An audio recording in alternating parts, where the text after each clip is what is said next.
magbalik-tanaw muna tayo. Panuto, tukuyin ang mga sumusunod na larawan kung nagpapakita ng tamang pangangalaga sa halaman, iguhit ang masayang muka, kung nagpapakita ng wastong pangangalaga at malungkot na muka naman kung mali. Para sa unang bilang,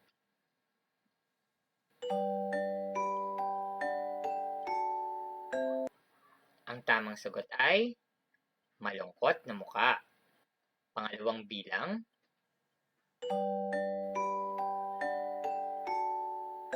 ang tamang sagot ay masayang mukha. Pangatlong bilang,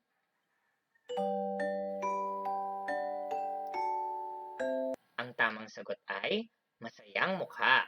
Pang-apat na bilang,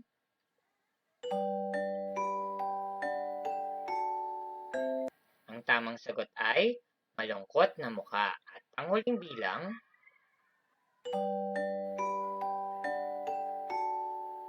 ang tamang sagot ay masayang mukha.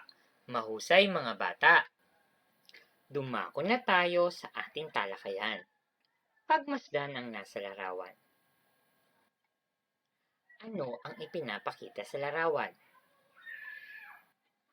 Ang ipinapakita sa larawan ay isang bata at upuan. Mahusay. Ano ang pagkakaiba nito? Ang bata ay gumagalaw habang ang upuan ay hindi gumagalaw. Ngayong araw, tatalakayin natin ang mga katangian ng mga bagay na may buhay at walang buhay. Narito ang mga bagay na may buhay or living things. Ang bagay na may buhay ay isang bagay na may katangian ng pagiging buhay o may buhay. Ang bagay na ito ay mayroong mga pag-aaring katangian na nagiging dahilan kung bakit masasabing ito ay may buhay. Narito ang mga katangian ng mga bagay na may buhay. Ang mga bagay na may buhay ay lumalaki, dumadami, gumagalaw, humihinga, at nangangailangan ng pagkain. Narito ang ilan sa mga halimbawa ng mga bagay na may buhay. Una dyan ay mga tao, mga halaman, at mga hayop. Yan ang mga bagay na may buhay. Tumako naman tayo sa mga bagay na walang buhay or non-living things. Ang mga bagay na walang buhay o mga bagay na hindi buhay ay ang mga bagay na hindi matatawag bilang mga bagay na buhay sapagkat hindi sila makakakitaan ng 7 mga katangian na mayroon sa buhay na bagay. Iyong kakayahang kumain, gumalaw, magtanggal ng dumi ng katawan, magparami o magsupling, paghinga, pagdama, at paglaki. Narito naman ang ilang katangian ng mga bagay na walang buhay, katulad ng hindi lumalaki, hindi dumadami, hindi gumagalaw, hindi humihinga, at hindi nangangailangan ng pagkain. Narito ang ilang halimbawa ng mga bagay na walang buhay. Mga bagay na gawa sa bakal, mga bagay na gawa sa kahoy, at mga bagay na gawa sa bato, at marami pang iba. Dumako na tayo sa inyong pagsasanay. Panuto, pangkatin ng mga bagay na nasa ibaba ayon sa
or kabilang sa living things ay aso, rosas, tao, palaka, at puno ng akasya.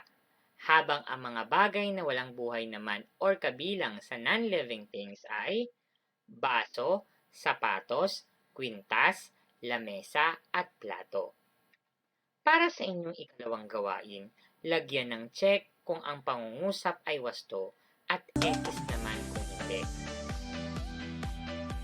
Para sa unang bilang, ang loro, palaka, aso at pusa ay may kakayahang magparami.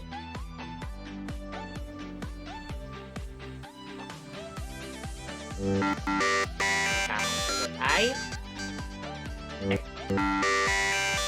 ang mga bagay na gawa sa bakal, kahoy at bato ay maaaring dumami ngunit ito ay kabilang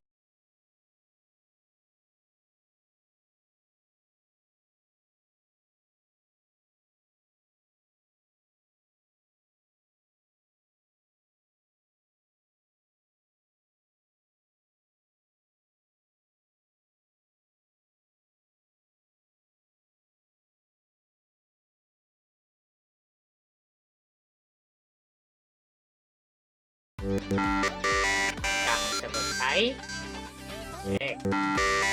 Pang-apat, ang mga kagamitan na makikita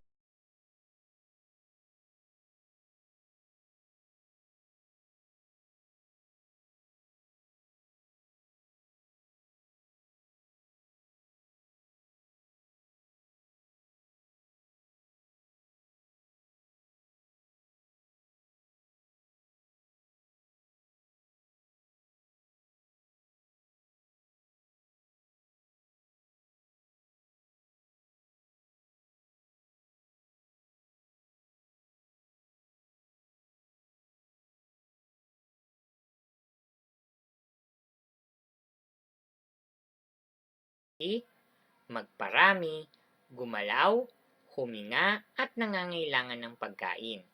Ang mga halimbawa nito ay tao, hayop at mga halaman. Ang mga bagay na walang buhay ay kasalangat ng mga bagay na may buhay. Ito ay walang kakayahang lumaki, magparami, gumalaw, huminga o mangailangan ng pagkain. Ang mga halimbawa nito ay mga bagay na gawa sa bato, metal, kahoy at tela. Para sa inyong pangwakas na pagsusulit, minuto, tukuyin ang salitang hindi nabibilang.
Paalam!